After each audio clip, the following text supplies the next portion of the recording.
Good morning, Facebook, YouTube, and Twitter. This is Rich again, back for your first video blog of the day for Monday, June 22nd, 2015, around 8:04 in the morning in Billerica, Massachusetts. Nice day out today, sunny. Humidity is going to be a little high, and temperatures will be in the 80s. Tomorrow could be some strong to severe thunder showers, but that's going to cool us off for Wednesday and Thursday. But unsettled weather for several days, Friday, Saturday, and Sunday. Some news to report. Jordan Spieth has won the men's golf U.S. Open. And the Lowell Spinners beat Vermont by score 5-0. Spinners are 3-0 in the young season. And it's happy no bra day and no panties day in the United States. That's about it on the news. My first video subject of the day is my review of the 2002 WWE King of the Ring pay-per-view, which happened at Nationwide Arena in Columbus, Ohio. Nationwide Arena is the home of the Columbus Blue Jackets. This was the 10th and final WWE King of the Ring pay-per-view, and the pay-per-view was headlined by The Undertaker facing off against Triple H for the WWE Championship, plus the King of the Ring semifinals and finals. And this was a pretty good card. Before the pay-per-view, they had a match on Heat. It was the Hardy Boys, Matt and Jeff Hardy, facing off against Raven and Stevie Richards. The Hardy Boys won this match. When Jeff pinned Stevie, Raven turned on Stevie, left him out to dry. Raven and Stevie used to be part of the Flock in ECW and WCW. That's a future video blog, by the way. And this is what happened on the pay-per-view card. The pay-per-view card was called by Jim Ross and Jerry the King Lawler, the voices of the Attitude Era, but this is basically the Attitude Era has passed. Now we're in the Ruthless Aggression Era of the WWE.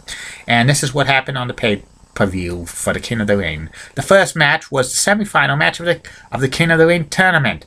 First semifinal matches was RVD, Rob Van Dam, Mr. Monday Night, facing off against Chris Jericho, Y2J. This was a back and forth match. So many moves being exchanged. Chris Jericho put RVD in the Lion's Tamer, but RVD got out, and then RVD gave the 5-star flog splash to Chris Jericho for the 1, 2, 3. RVD advances to the finals of the King of the Ring tournament. The second semifinal match was Brock Lesnar with Paul Heyman in his corner. Brock Lesnar is the original Paul Heyman guy. Keep calm, and I'm a Paul Heyman guy, just like I am a Julie Broughton guy. And Brock Lesnar faced off against Test in the second semifinal King of the Ring match. And this was a great match. Test put the pump handle slam on Brock, but he kicked out of the pinfall attempt. The ending of the match had Brock Lesnar gave Test F5 to pin him 1, 2, 3. Brock Lesnar advances to the finals of the King of the Ring tournament. And the next match was for the WWE Cruiserweight Championship.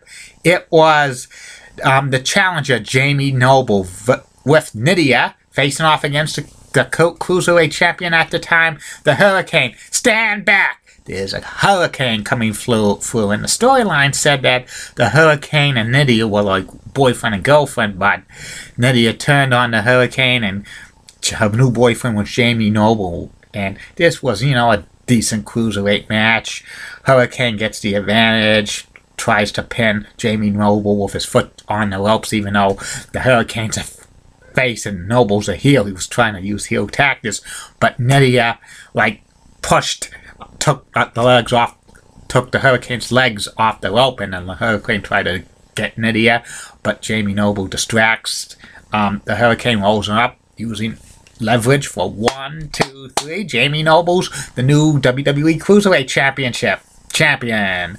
And the next match was a grudge match between the 16-time World Heavyweight Champion Nature Boy Ric Flair, facing off against Eddie Guerrero, Latino Heat. I lie, I cheat, and I steal.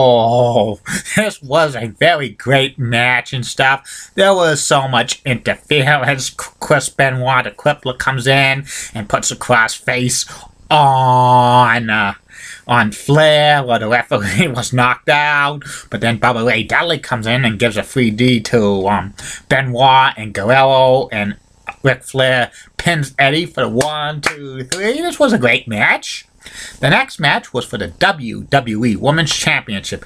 It was Molly Holly, who was in the pure and wholesome gimmick. She was kind of an anti-diva, facing off against the current WWE Women's Champion at the time, Trish Stratus. Stratisfaction guaranteed. This was a great match and stuff. Like, the, Trish, like, got the advantage and stuff, had several near-fall attempts on Marley, but Marley kicked out. Ending of the match had Marley grab Trish's trunks for leverage, 1, 2, 3, and Molly Holly becomes the new Women's Champion.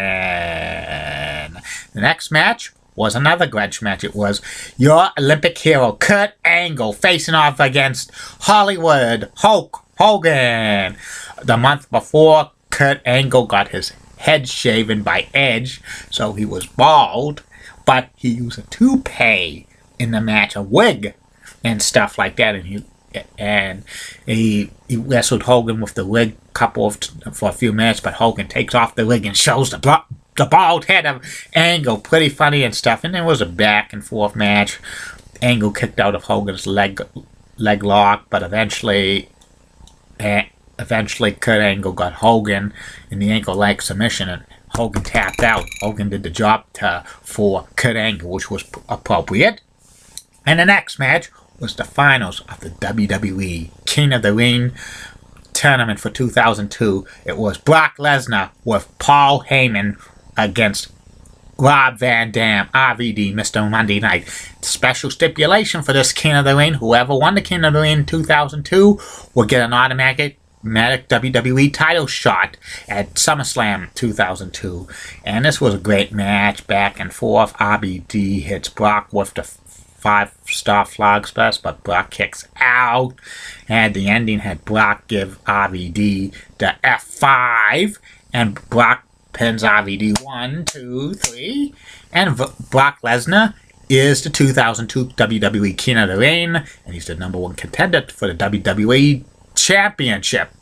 And the main event for the 2002 WWE King of the Ring pay-per-view was The Undertaker, the current champion, facing off against Time to Play the Game, Triple H, Hunter Hearst Helmsley. Undertaker was the heel in this match, and Triple H was the face, even though Triple H is much better than a heel, and Undertaker was much better than a face, and a lot of fans, even though the Undertaker was a heel, I still cheered him, even in 1999 when The Undertaker was a heel, and he was still that Ministry of Darkness, which was over the top. The fans still cheer for The Undertaker. He's probably one of the wrestlers you can't turn heel completely. The fans won't buy it. And this was for the WWE Championship. This was a great match and stuff. Interference by The Rock. Do you smell what The Rock is cooking? Well, when the referee goes down, Rock attacks The Undertaker, and The Rock and Triple H were actually teaming up on The Undertaker. That's a surprise. And The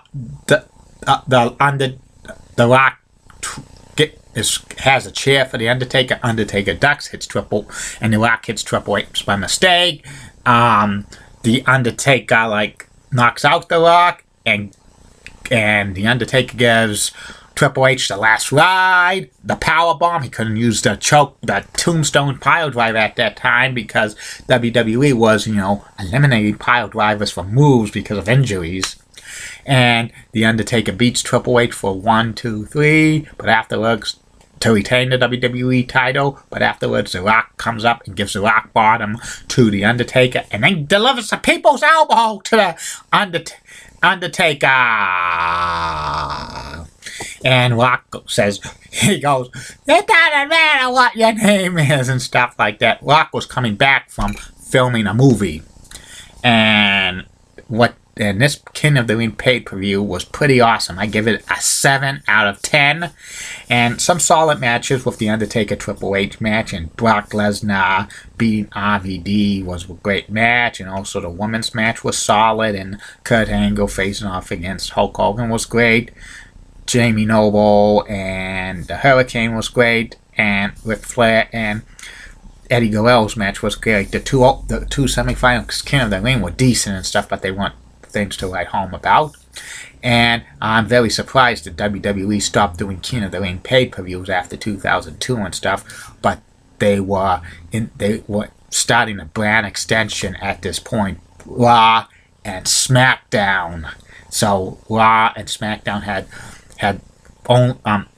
took away most of the pay-per-views that weren't major, like Royal Rumble, WrestleMania, Survivor Series, and SummerSlam. And the King of the Ring was part of the Big Five pay-per-view, but a lot of the fans were getting tired of the King of the Ring concept by the early 2000s. They said it kind of served its purpose and stuff like that. It was somewhat came out of the Federation years, towards the end of the Federation years, and it really didn't fit during the Attitude. Some people said didn't fit during the Attitude Era and stuff like that, especially some of the winners during that time period. But, you know, the King of the Ring concept was pretty good and stuff. I wish it was still a WWE pay-per-view, but WWE would bring it back for special tournaments on Raw and SmackDown and on some pay-per-view things were like finals and stuff like that. But I really do miss the King of the Ring pay-per-view as a standalone only card.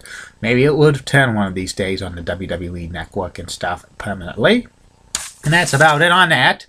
And I'll be back later, 2 more video blogs. One video blog will be about who I would vote for the Hockey Hall of Fame if I got a vote this year, because the candidates are pretty good, and the announcement for that was going to be in the class of 2015 Hockey Hall of Fame will be next Monday, June 29th. And the third and final video blog of the night will be about former Major League Baseball player Fred Lynn. Have a good day, Facebook, YouTube, and Twitter. Bye now.